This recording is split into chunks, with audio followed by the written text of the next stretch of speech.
Hey Zwift Runners, I'm Simon Schofield and this is a special episode of the Zwiftcast dedicated to running. The new VP of Running, Mike McCarthy, has been in post a few months now and has his feet under the table. So, who is Mike McCarthy and what are his plans for running on Zwift? I hope this conversation will provide a few answers. Well, welcome to the Zwiftcast to Mike McCarthy. Mike, I'm going to start by asking you for your official title, because I know you have head us running, but I think it's a whole lot more posh than that. I think my card officially says VP of running, but close enough for horseshoes at least. Well, listen, you're known as a cyclist and a very, very, very good one. A two-time Olympian for the USA, two-time Masters World Champion, US Bicycling Hall of Fame inductee. There are others, but, that will give people the impression. And I have actually tried to stay on your back wheel from time to time, and I have to tell listeners that is not easy. I think I lasted about 10 seconds. But now you're a runner, and more importantly, you're kind of charged with, I think, turbocharging running on Zwift. Why you, Mike, and why take this job? I've done a fair bit of running. I always ran in my off seasons. And just to clarify, Simon, I know you're a man of detail, but you forgot the Pro World Championship in the Palmares there. So, which is kind of the only one that I care about. So I want to make sure that we're really accurate with that. I've run sub 36 for 10K. I've run, just missed the breaky 3 hours for marathon, 122 for a half. So, but I'm also really, really good at running 10-minute miles, at this stage of the game. We get the idea, and you've convinced me. Okay, but so the second bit of the question, why take this job?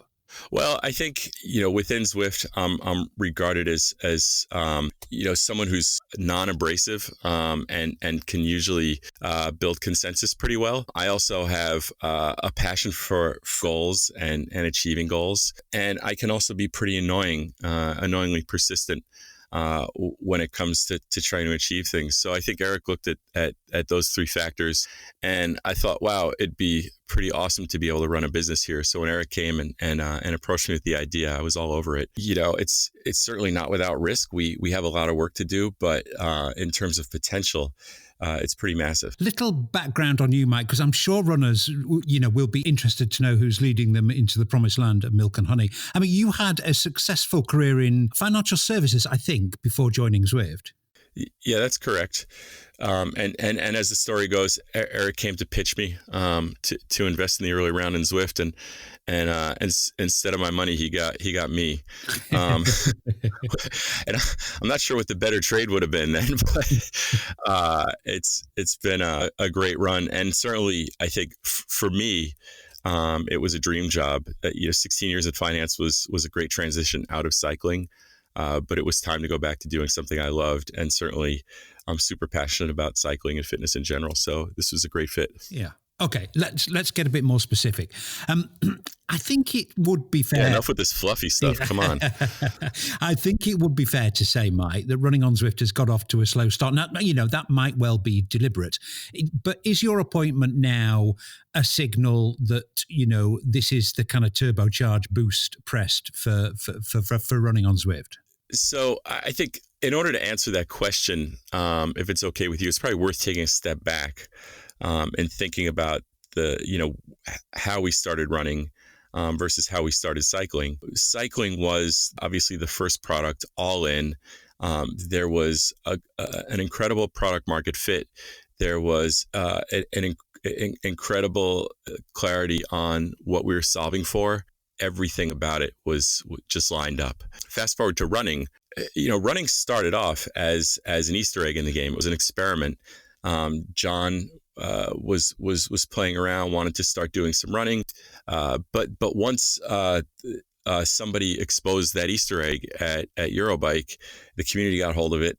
The next day there was a Zwift runners group on Facebook, and we were off to the races. So it was a blessing and a curse. It forced our hand a little bit to start thinking about a second product, but at the same time, couldn't deprioritize cycling because cycling was, a really fast growing community. And truth be told, it kept the lights on. It still keeps the lights on. So the question was, how do we fit a second sport into Zwift? And the answer until recently was we're just going to put it out there and see what happens. And you're absolutely right. It has not gotten the same traction that that cycling got in terms of numbers, but in terms of building a small but evangelical community, it's not dissimilar from what cycling was in the beginning. The challenge now is that we need to evolve it. We need to start addressing some of the community needs. We really needed to take a step back, understand who we were solving for, and what the outcomes looked like. But look, running has board level support. It's got buy-in from everyone at Zwift. There's lots of great things going on. And if you think about it, like even Strava, it took them 5 years to crack running. So I think we're super early in this game. There's great support for it, and we're going to have a go. This is something you hear a lot, and it'd be interesting just to hear you address it.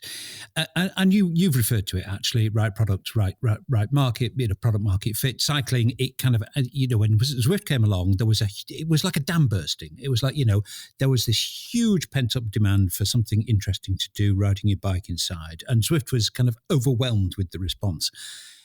Many people say that running just doesn't have those kind of same fair winds behind it, because runners will kind of run outside almost whatever the weather. And obviously I'm generalizing here, but I talk to a few runners and they say, oh God, I would never, ever, ever do the treadmill. I just put on my running shoes and I go outside. I don't really care if it's raining. I quite like running in the rain. It is going to be a more uphill battle, isn't it, Mike?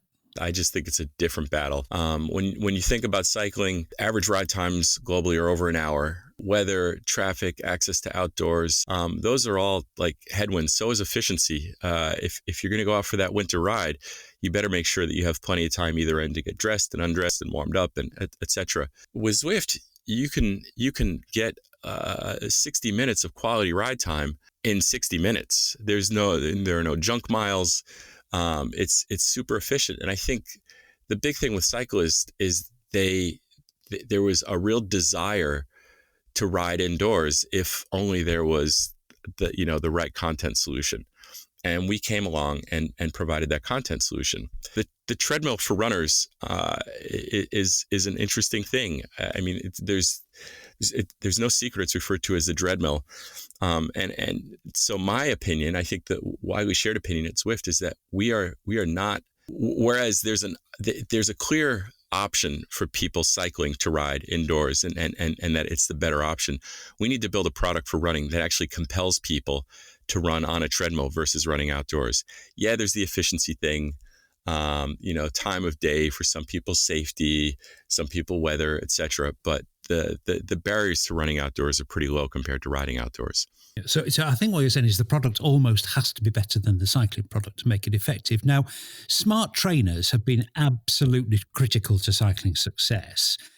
But the treadmill industry doesn't seem to me, and I'm not a runner, but it doesn't seem to me to be currently offering that same kind of help that the turbo training industry did to Zwift when it first took off. I mean, is that a critical difference, and do you ever see it changing? They're not so small anymore, but when Zwift started, the trainer companies were all fairly small, and they were nimble. I think Wahoo kind of reset the bar on what smart products should look like. But they all, if you look at how fast Tax and Saris and Elite and Kinetic, it all changed their product lines completely when there was a good content solution. That refresh cycle doesn't happen in the treadmill world. It's a 3 to 5 year product life cycle. The refresh cycle for commercial equipment is longer. It's 6 or 7 years. If you want to talk about a comparable level of immersion and having a smart product, we're still a few years away from having wide adoption of that tech. You're also talking about an industry that's pretty mature and sells a ton of product a year. So going in and pitching those guys to change their product to satisfy the needs of Zwifters is a different challenge to what it was with the trainer market. Interesting. So we know that Zwift is in the very, very early stages of launching its own hardware division. Would Zwift ever make its own treadmill? I can tell you that it's not happening in 2020. No. That much is sure.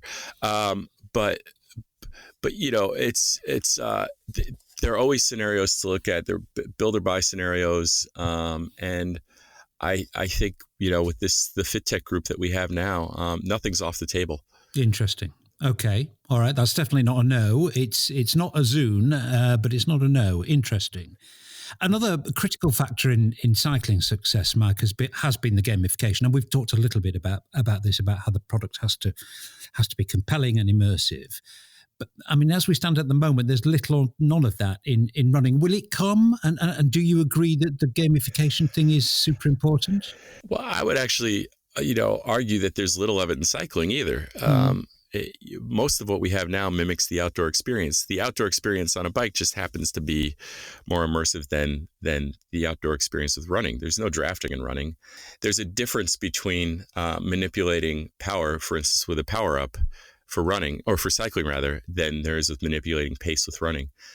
There's a lot we can do. There is a massive virtual whiteboard that exists at Zwift with lots of ideas, and truth be told, we've thought about like how far we can take gamification with running, and also using running, because there's really less of a hurdle for us to do it right now. Like really trying to gamify that experience, or experimenting with features in running that we would then repurpose for cycling, and not the other way around. So, but again, it all comes down to feasibility, to resourcing, and how much we're willing to invest at this stage of the game with running. What are you most excited about that you can talk about, that's in development, maybe working its way off that virtual whiteboard? I would say I kind of lump features into two main buckets, and one is like the general running hygiene bucket. There are requests for things like a track and for time-based workouts, and just kind of cleaning up the baseline experience that we have in the game. We have to do all those things before we think about next steps, because if we don't put good fundamental infrastructure in place, whatever we build on top of that isn't going to be very good either. But in terms of what future development looks like, then I get into the other bucket, which is really the fun one of how do we get people to run together? How do we shrink the world to allow more exploration? All we really want to do is make it fun, right? We want to give people an experience where they get off and they say that was so much more fun than running outdoors. And look, we're not there yet, but that's my vision for Zwift running.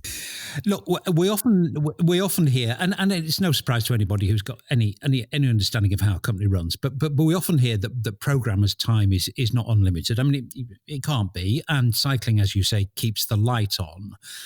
Does that mean that you have to fight for the resources that you need to make things happening with running? If I had to write my job description, that would probably be like the first bullet point is ability to fight for resources. There are some major game overhauls that are happening that won't be specific to cycling or running. We just launched all the off-road stuff for cycling. I mean, that's where I try to get my foot in the door and say, okay, well, what are we going to do for running this month? But yeah, it is definitely a battle. And also, look, it's a battle in terms of priority. I understand that, we have 300 plus people now who get a paycheck every 2 weeks. That doesn't happen unless the cycling product, which is where we keep the lights on. If that doesn't happen, if it's not great, I am fully behind the continued investment and build out of cycling. I just basically, beg, borrow, and steal at this point until we have some dedicated resource for running. Yeah, but you do. I mean, you referred to it earlier in the interview. You do have like board level support, which must put some lead in your pencil, if you like. At the end of the day, everyone wants to see Zwift running succeed. Yeah, it's great to have that support for sure. And I don't think I'd be sitting in this position if we didn't. This may be the kind of distinction that only a cyclist like me would make, but arguably triathletes are more kind of low-hanging fruit to sell subscriptions to them than pure runners, if there is such a difference. I think there probably is. Do you see that differentiation? Are you, as a company, concentrating more effort, for example, on keeping triathletes happy than pure runners? I think that we see tons of crossover between the folks that would say they're runners, the folks that would say, I run, but I am not a runner, which is probably 80% of the people, 80+% of the people that actually do run. And then the triathletes. The good thing or the easy sell to triathletes is performance. There are very few people who identify as triathletes outside of maybe Dan Emfield from Slow Twitch, but there are very few people who identify as triathletes who don't do triathlons. And if you're doing the events, there's obviously some nod to performance, whether it's the completion or a time goal, whether you're trying to break 6 hours for a half Ironman or you're a sub 4 hour athlete.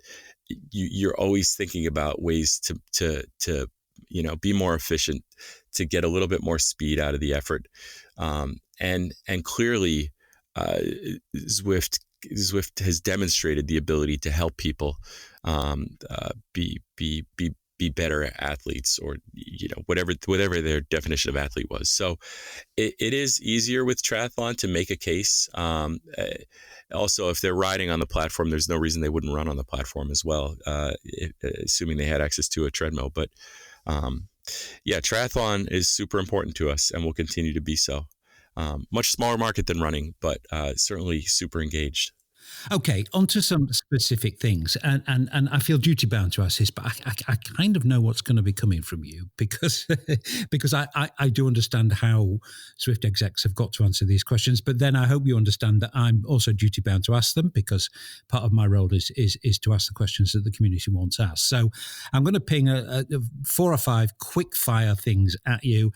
I probably don't expect you to say, yeah, that will be arriving on January the 15th, but it would be nice to get a very quick response as to whether it's early or late, or it's a yes or a no. So let's just play this silly game. More levels for runners and a drop shop. Probably part of a bigger project for 2020. How about broadcasting run races like cycling, which has been huge, actually? Well, that started with the community. So, I love the Stephen Cousins broadcasts. I'd love to see more of them. Running by nature splits up really quickly. Running races split up quickly. The pack is really interesting with cycling. An individual runner, unless they're running, a 355 mile like we saw last week in Austin, is really not as compelling.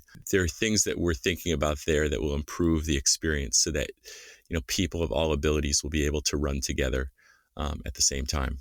And that's kind of the starting point for broadcast. Yeah. And that was one of the questions that came up as well. So I'm going to count you as answering that one. And I think you've actually also answered this one actually earlier in the interview, if people were listening carefully, which is more start points for runners to make exploring the whole of Zwift easier. That looks to be high on your list. It could be as simple as more spawn points. Our average run on Zwift is 40 minutes, which is amazing considering that number that I threw out before of 23 minutes. That's a global standard for all runs done. That's the average run time. So it's great that people are staying on for 40 minutes. Our average pace is right around a 10-20 mile. So if you think about it, no matter how many spawn points you have, people are still sort of running that same 6 to 7 kilometers. I switched to kilometers that time just to try to keep people a little bit happy. They're still sort of in the same small circle every time they log into the game. It's just a matter of creating an enriched experience. However you want to envision that. We certainly have lots of ideas. Our challenge now is to really get some focus and think of what's feasible in the next 8 to 10 months, so that when we come out of what we call our off season, which is obviously the March, April, May, we have some amazing things that we can unveil next fall. Again, I think you've actually also referred to this as being on your wish list, a 400-meter track. Mm-hmm. That's on the list. That is on the list. Hey, come on, it's Christmas. I can't. Look, we talk about this all the time, and you and I know each other away from the podcast. If I get on the Zwiftcast and I say, yes, Simon, there'll be a track in the game on January 15th. And January 15th comes and goes, and there was buggy code, and it got held up in QA, and then it took Apple an extra week to approve it, and suddenly it's February 3rd. I'm going to be burned at the stake by our community. So what I don't want to do is to set timing expectations. What I will do is say that as I said earlier, there are some basic features that have been requested that we are, and if you can rewind and, and probably have a better idea of what I'm hinting at here, but we want to get we want to give something to the community that they've been asking for, and and there's some pretty low hanging fruit there. Yeah. And I assume Power for Runners falls in that bracket as well. So I'm going to summarize on this. Power for Runners is an interesting one, though. It's not a matter of flipping the switch. I was chatting with the Stride guys a couple of weeks ago. There's a little bit of work to be done on the Stride side to make power on a treadmill realistic and reliable. There's some code that has to be written. With the Run, we get incline. With Stride, we don't get incline right now. So it's really just putting there's some pieces that need to come into place before we think about it. We're going to do it. It's just a timing issue again. Yeah. Okay, I'm going to summarize because I fully concede this is it's a very difficult set of questions for Zwift execs to answer. And in some ways I have sympathy for you, but I hope you've also got sympathy and in fact that you take some heart from the fact that the community really want this stuff and they want it now. 100%. Look, right before our call, I logged into the game and I saw Eric Min running, and I thought, how cool is this? I'm going to get on the Zwiftcast. I'm going to tell a story about running with Eric Min. 7:00 in the morning for me. I logged in. I said, I want to join Eric Min. And as soon as I got in there, I realized Eric Min is running 7-minute miles. I'm sorry. I'm old and stiff. Like I can't run a 7-minute mile without any warm up right now. And so I joined them and about 20 seconds in, I said, you know what, forget it. Like I can get there, but this is not what I wanted to do. If I was riding, I could sit on Eric's wheel. I could warm up. He could soft pedal a little bit. And we probably would have ridden together. So that's, when I think about like creating a great experience for people, I want to be able to log in and run with Eric. I want to be able to log in and run with anyone. And right now it's not easy for me to do. When I look at our product, the Run product, I think, you know what, it's not a bad starting point, right? We are moving people. We're allowing people to run together.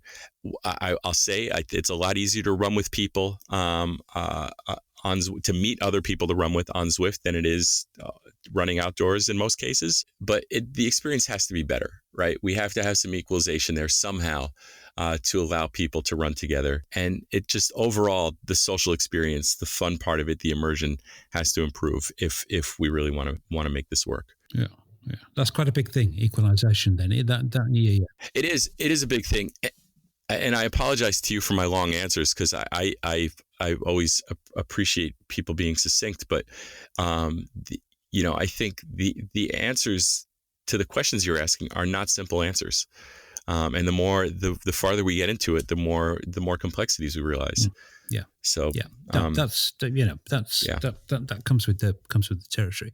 Couple more questions, right? I really appreciate how much time you've given us. Just two more questions for you. It would be difficult to think that running can be free in cost terms forever. I mean, how much do you have to do before you can start making running a revenue generator in its own right for Zwift? We pay close attention to the numbers, the people that are creating run accounts, that are running for the first time, that are running more than one time, to people that are sticking around, like watching how many runs people do before, they're showing up to multiple events in a week. There is a lot of pressure on our data analytics team to give us, answers to those basic questions. Obviously, someday running will be part of our subscription business.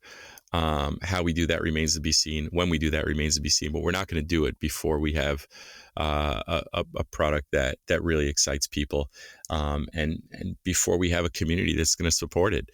That was probably the best thing we did in cycling was just wait until we had enough people to make it exciting to log in and ride. Had we done that in the early days on Jarvis Island, I think growth would have been very different for us. Yeah. So I'm interpreting that as some time away. Last question. It started as an experiment. You've said that yourself during this interview. I mean, it clearly has moved on since then. If it just doesn't work, and I suppose that's probably defined by big enough numbers to make it a revenue generator for the company. If it doesn't work, it just, the numbers just aren't there. Will the company kill it off?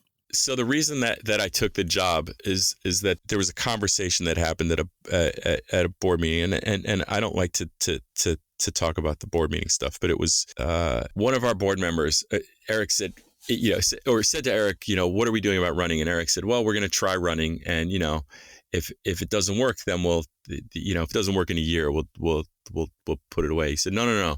If it doesn't work in a year, we're going to figure out why it didn't work, and then we're going to try again. I think we're going to keep trying. In fact, I know we're going to keep trying until we get it right. And it may take a while. Like I said, I sat on a panel at the running event in Austin last week with Kate Maxwell from Strava, and I said, running is tougher than cycling. And Kate's comment on the panel was, yeah, it took us 5 years to figure it out. And I don't think that's that's any sort of anomaly. I think that it's going to take us a little while to get it right. At the same time, we have this amazing community of runners that's growing every day out there, and it's amazing to watch. So at some point, it's going to work. It's just a matter of continued focus on building a great product for people and a great experience. I did say that was the last question, but actually there is just one more, just one more, and this is what I call my CYA, my cover your ass question. And given the time of year, holiday season, Christmas time, this is your opportunity, Mike, to give a little Christmas gift to runners in the form of some cracking information they might not know. And I'm going to prompt that with, is there anything you haven't told me? Well, the answer to that question is there's lots I haven't told you, Simon. Is there anything you haven't told me that you can tell me that runners would make runners happy? All I can say is that there should be, and I wish I could say it was going to be a Christmas gift to the community. But again, it's not as simple as John just flipping a switch and saying, all right, now we have XYZ feature in the game. It's a process. Just to contextualize these comments, because I feel like I'm never really answering the questions. I spend more time trying to evade the questions with lots of words than I do like giving you just an easy answer. But hey, we're used to that, Mike. We're in the middle of a general election campaign here in the UK. So, for instance, if we do a new run course, put new run terrain in the game, and it's close to cycling terrain, there's a chance that cyclists show up in the run terrain, right? Or vice versa. So keeping people on those roads and keeping the code really clean is super important. Well, sounds easy enough. You write the code. You never know. I mean, it's always amazing at what a single misplaced character in a line of code does to things, and where those things can come off the rails really easy. We have amazing game programmers. They have built overall a fantastic experience for people looking for a better fitness experience, right? But it's not an easy process, and there are a couple of great features. I think people will be super stoked. I just don't want to say they're going to be here, before Christmas or in January or in February, because honestly, until it ships, I don't even know when they're coming.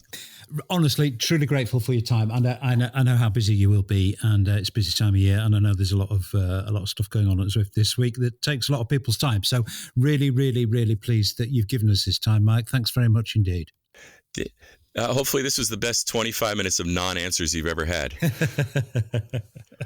I think people will take a lot, I think, from the general tone, and so there's some little nuggets in there, I think, that will reward the careful listener. Talk is cheap, right? And so I always fear that every time I kind of pop my head up in public and I talk about Zwift running and our investment and our interest in seeing it happen without delivering something, it starts to ring hollow. And I don't want people to get the idea that we don't care. We really do. And we have a great internal org built out now to work on running. We had a product manager for running accept a job yesterday. So super stoked for that to happen. And I dare say our pace of development is going to accelerate. Again, I know it's still talk, but my message to the Zwift community, if nothing else, is hang in there, be patient, and continue to give us great feedback. Good stuff, Mike. Always nice to talk to you. Thanks very much indeed. Thanks a lot. Thanks for having me, Simon. That's it for this special episode for runners. Hope it provided some illumination and you enjoyed listening. As with standard episodes of the Zwiftcast, I'd just like to remind listeners that Zwift supports the podcast but has no influence on its content.